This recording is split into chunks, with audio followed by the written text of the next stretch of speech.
আসসালামু আলাইকুম ওয়া রাহমাতুল্লাহি ওয়া বারাকাতুহু। সম্মানিত ভাই বোনেরা, খুবই গুরুত্বপূর্ণ একটি কথা। এটা হলো যারা ভিজিট দিয়ে চিকিৎসা নিতে চান। আমাকে অনেকেই রিকোয়েস্ট করে। গতকালকে যে ফ্রি ওষুধ ছিল, তো এটা তো জানেন যে ফ্রি দিয়েছে। প্রচুর রোগীর ছিল, মাত্র একদিনের ভিতরে এত রোগী। আর যদি মনে করেন এক সপ্তাহকে দিতাম তাহলে তো 400-500 রোগী হতো। তাই এই রোগীরা রিকোয়েস্ট করতেছে যারা ওষুধ নিতে পারেনি, বলতেছে স্যার আপনি ওষুধ লিখে দেবেন, আমরা হয় আপনার কাছে দেবো না অন্য ডাক্তারের কাছে দেবো। অনেক ডাক্তার ভাইরা আছে বলে স্যার আপনি যদি প্রেসক্রিপশনটা করে দেন তাহলে আমাদের জন্য সুবিধা হয়। সেটা হলো যে আমরা আপনার কাছে রোগী পাঠাইতে পারি, রোগী পাঠাইলে আমরা আমাদের কিছু ইনকাম হলো, আমাদের জন্য উপকার হলো, শুধু যদি আপনারাই যদি ইনকাম করেন। এই কারণে আমি চিন্তা ভাবনা করলাম যে এখন থেকে 1000 টাকার ভিজিট আপনি যে কোনো জায়গা থেকে ওষুধ নিতে পারবেন, যে কোনো জায়গা থেকে ওষুধ নিতে পারবেন। আমি আশা করি যে এতে রোগীরা স্বাচ্ছন্দ্য বোধ করবে এবং নিজের যে মনে করেন যে ইচ্ছা মতন সে যে কোনো জায়গা থেকে, অনেক জায়গা আছে পাইকারি নিতে পারে, পাইকারি ওষুধ কিনতে পারে, অনেক জায়গায় আছে ফ্রি ওষুধ দেয়, সেখান থেকে সে ওষুধটা নিতে পারে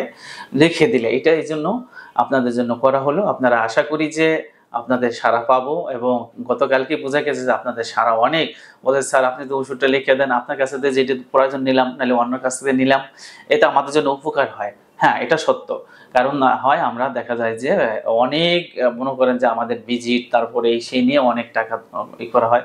অনেক সময় অনেকের নিজস্ব ভাই বেড়াদার থাকে, আত্মীয় স্বজন থাকে, তাদের চেম্বার থাকে, সেখান থেকে ধরতে গেলে ফ্রি নিতে পারে। অনেক আমার কাছে রিকোয়েস্ট বলে। তাই এই কারণে আপনারা 1000 টাকার বিনিময়ে যে কোনো রোগের চিকিৎসা নিতে পারবেন। যৌনহীনতার ক্ষেত্রে আপনারা এটা সবচেয়ে প্রাধান্য বেশি, আপনারা নিতে পারবেন। আর অন্য সব রোগের ক্ষেত্রে যেমন নারী পুরুষের যে কোনো রোগের ক্ষেত্রে 1000 টাকার ভিজিট, এর ভিতরে মনে করেন যে ওষুধ যদি নিতে তাও নিতে পারবেন।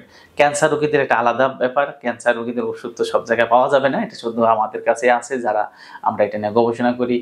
তারা অবশ্যই আলোচনা করবেন, আলোচনা সাপেক্ষে আপনাদেরকে চিকিৎসা দেওয়া হবে।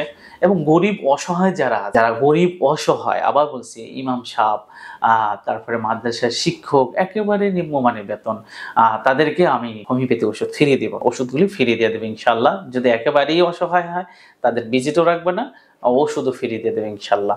আপনারা আসবেন, আশা করি আপনাদের পাশে থাকতে পারবো। ওয়া মা তৌফিক ইল্লা বিল্লাহ। আসসালামু আলাইকুম ওয়া রাহমাতুল্লাহি ওয়া বারাকাতুহু।